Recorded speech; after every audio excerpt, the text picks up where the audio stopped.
السلام عليكم ورحمة الله وبركاته، أسعد الله صباحكم بكل خير، أسعد الله أوقاتكم بكل خير، يا صباح النور، يا صباح الرضا، يا صباح العنب الطيب، ويا صباح العنب العسل، ويا صباح السكر الذي يعتبر الدرجة الأولى في هذه المنطقة. الآن نحن في مزارع الشيخ وجدي الزعالي. نحن في مزارع الشيخ وجدي الزعالي في ينور. هذه المزرعة الجميلة التي يتواجد فيها الأعناب الجميل وطيابة هذا العنب. شوفوا هذا العنب ما شاء الله، شوفوا ما شاء الله تبارك الله. هذا هو العنب الأصلي، العنب السكري. لا تقولوا لي ولا أقول لكم. عنب بيت الزعالي غير، عنب بيت الزعالي غير عن كل الأعناب في هذه المنطقة. ما شاء الله تبارك الله. نسأل الله سبحانه وتعالى أن يوفقهم وأن يطرح لهم الخير والبركة والقبول فيما يمتلكون. هذه المزرعة كاملة. ايش اسمها هذه يا هذه المنطقة؟ ها؟ الأعصار. هذه في هذه المنطقة اسمها الأعصار أو ما يسمى بالأعصار، ولكن يوجد فيها أعناب ما شاء الله تبارك الله. شوفوا هذا الأعناب، عنب ما يحتاج، يعني عنب سكري. سبحان الله العظيم.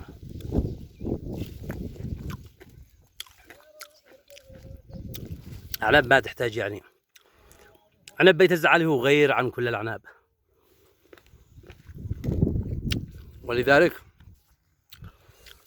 أكثر الناس اللي بيسألوا عن تواجد العنب الممتاز أو العنب الذي يعتبر درجة أولى.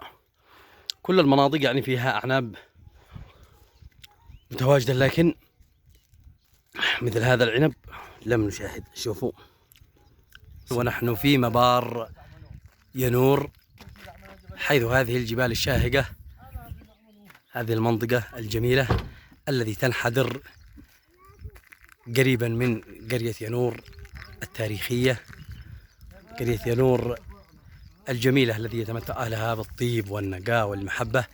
قمنا بزيارة لهذه المنطقة عن قرب. وهذه المنطقة التي تسمى بمبار، صح؟ مبار قرية ينور، مديرية ذيبين، محافظة عمران. هذه المنطقة التي تشتهر بأجود أنواع العنب الذي بيكون طريقة الري تبعه عن طريق الأمطار، عن طريق الأمطار. طبعا هذه المنطقة محوطة بالجبال من كل الاتجاهات كما تشاهدون، من كل الاتجاهات محوطة هذه المنطقة، لا يفهمها إلا أصحابها. ولذلك نلقي نظرة على هذه المنطقة الجميلة والرائعة والأكثر من رائعة. طبعا يتواجد فيها أعناب مختلف، في منها النوع الأبيض سوف نلقي عليه نظرة، وفي منه النوع الأسود، العنب الأسود. لذلك خلوكم معنا وشاهدوا هذه المناظر الجميلة لهذه الأعناب.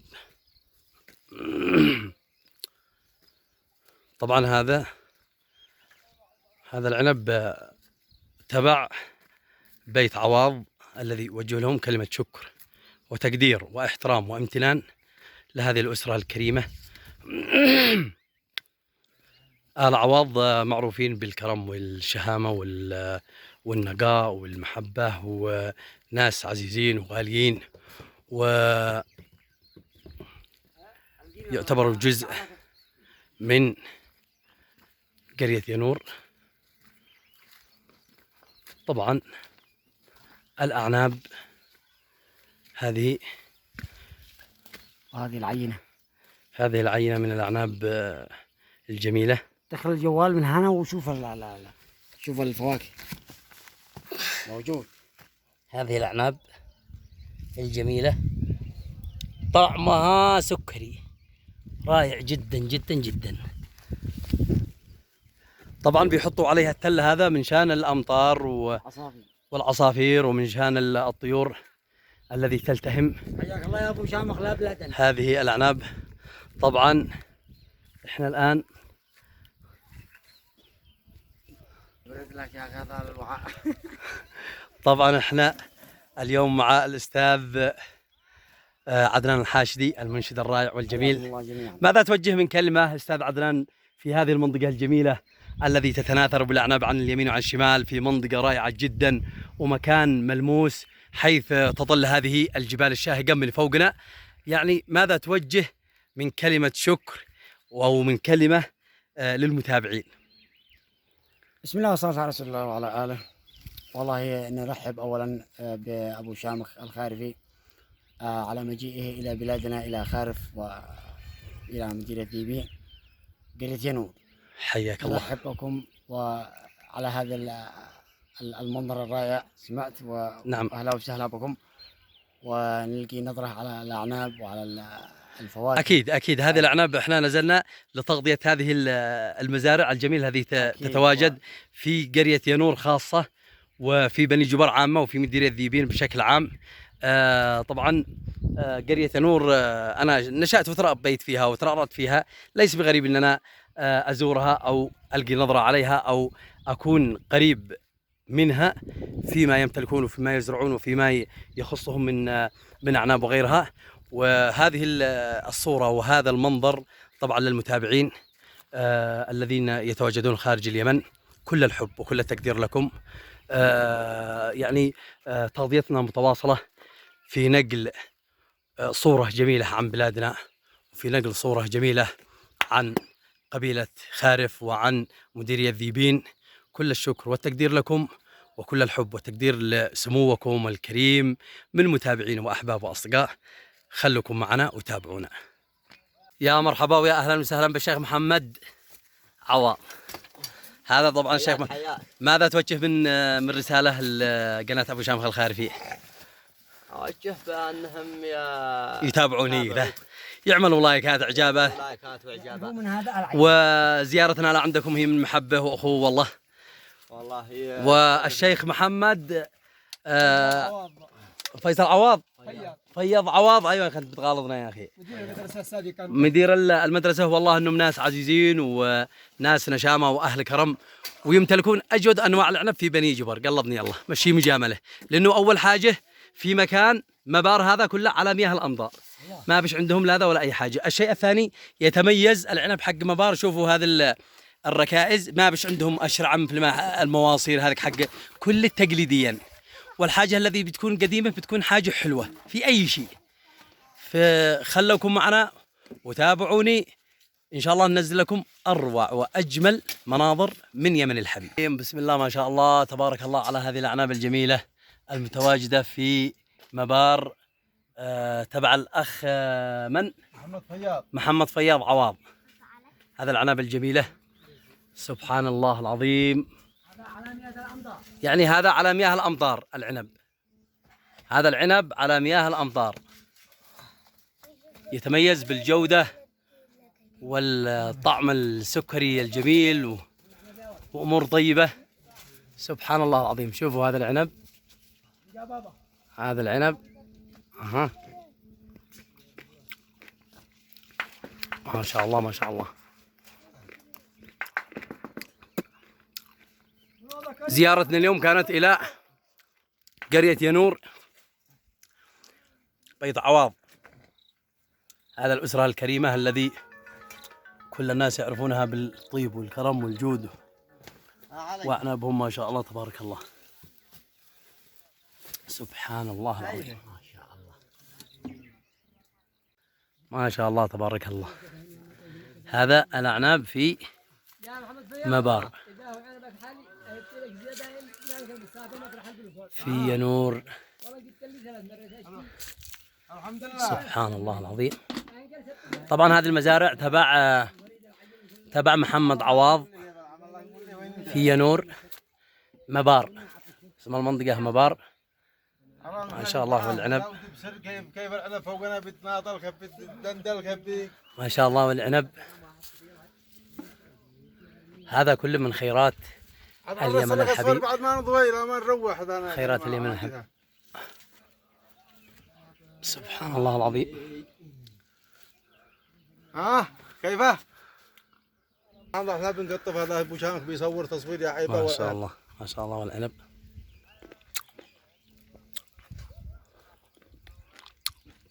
يا طعماه. هذا بعض الطريقة احنا بنقطف. هذا الحين قطوف. ما شاء الله تبارك الله. عاد حق اليوم عاد حق أجود أنواع العنب قلبني الله أنه في منطقة مبار في ينور. هذا ولا عم بيخلوهن هدايا. عسل عسل عسل. هذا الأستاذ عدنان الحاشدي يتمذغ للعنب. هذا الخلق ما شاء الله يتمذغ للعنب. شوفوها فوقنا جنات من أعناب. فوقنا جنات من أعناب. طبعا كانت الزيارة اليوم كانت الزيارة مع الأستاذ إياد الحاشدي والأستاذ والمنشد الرائع عدنان الحاشدي أبو قحطان، ومع الدكتور حسين المثنى ومحمد حسين المثنى. رحلتنا اليوم رحلة جميلة ورائعة إلى هذه المنطقة، منطقة مبار. خلوكم معنا. ومن منطقة مبار حيث يتواجد هذا القات الذي على مياه الطاقة الشمسية. طبعا يوجد في منطقة مبار نوعين من الأعناب التي هي تعتبر جودة وتعتبر مذاقها رائع جدا جدا جدا، وأعناب يعني لا تماثلها أي أعناب. طبعا موجود العنب الجبري الأبيض، وكمان يوجد العنب الأسود الذي يمتلكه هذا الحاج. أيش اسمك يا حاج؟ يحيى بن حسن مسعد عواض. الشيخ يحيى بن حسن مسعد عواض يمتلك نوعيا من العنب الأسود ما شاء الله تبارك الله. نحن الآن في مزرعته. أسأل الله سبحانه وتعالى أن يبارك له فيها وأن يحميها وأن يكتب لها الخير والصلاح في هذه الأعناب. طبعا هذه الأعناب السوداء دقيقة أرويكم نوعية من هذه الأعناب. هذا العنب الأسود. الآن أنا في مزرعة الشيخ يحيى. هذا العنب الأسود الذي يتواجد في هذه المزرعة. وطبعا بالنسبة لبني جبر هو مشهور بالعنب الجبري، ولكن يوجد هذا الصنف من هذه الأعناب. أيش يسمى هذا يا حاج العنب؟ العنب الأسود. العنب الأسود صح؟ نوع من العنب الأسود الجودة الذي يمتلكه الشيخ يحيى في مزرعته. أسألنا الله سبحانه وتعالى أن يبارك له فيها وأن يكتب له الخير والصلاح والبركة. هؤلاء أبناء القبيلة هذه وأبناء المنطقة هذه ناس رائعين وكرماء، ويمتلكون عندهم الكرم، فطرة عندهم الكرم والسخاء والمحبة والوداد في قرية ينور. طبعا القوا نظرة على هذه الأعناب الذي لا توجد إلا في هذه المزارع في مبار ينور، مديرية ثيبين، محافظة عمران. ما شاء الله تبارك الله. يعني كم تجلس لو ما تستوي يا عم يحيى؟ هذه حوالي يعني بعد العنب الأبيض بشهر. بعد العنب الأبيض. يعني بعد ما يخلص العنب الأبيض نعم يضيف. وذا بين ذوق منه عادوا حامض شوية. ايوه عادوا حامض شوية. لا العنب هذا الأسود عادوا حامض شوية. يعني بعد انتهاء العنب الجبري الأبيض يتم وبعد نضوج هذه الأعناب يتم بعدها قطف العنب الأسود الذي يأتي بمرحلة ثانية بعد العنب الأبيض. الآن لسه باقي للشهر حيث يستوي وينضج، ومن بعدها يتم قطفه وإنزاله في الأسواق اليمنية. محافظة عمران زاخرة بهذه الألوان وبهذه الأعناب الجميلة. واليوم احنا في ضيافة هذا الشيخ يحيى. أسأل الله سبحانه وتعالى أن يبارك لك في هذا المزرعة يا شيخ يحيى. آمين. إن شاء الله بإذن الله نحن لنا زيارة أخرى إلى مزارعكم، ننقل صورة جميلة عنها وننزلها في مواقع التواصل الاجتماعي، ونسأل الله سبحانه وتعالى أن يكتب أجر الجميع وأن يوفق الجميع. وتابعونا في المقطع التالي. هذه المزرعة تبع الشيخ حسين مرشد عواض، ما شاء الله. طبعا هذا هو العنب الأسود الذي يتم نضجه بعد العنب الجبري بشهر. تبارك الله تبارك الله، ما شاء الله، أعناب يعني في غاية الجودة. طبعا يا متابعين، العنب الأسود هو ما تشتهرش بها المنطقة بشكل كبير، ولكن هذا المنطقة أبدعت في إنتاج هذا العنب الرائع والجميل الذي يوجد في منطقة مبار،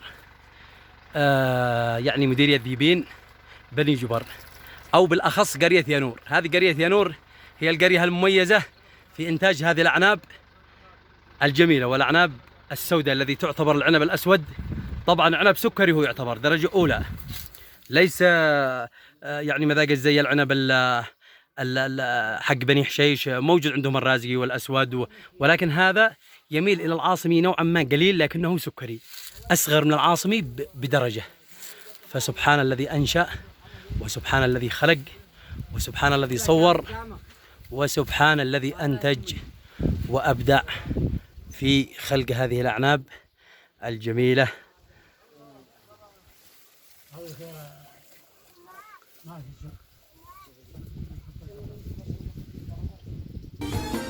عن طريق شقه ذو يزني وهم من ظن أننا ننثني، عن طريق شقه ذو يزني. ما شاء الله تبارك الله.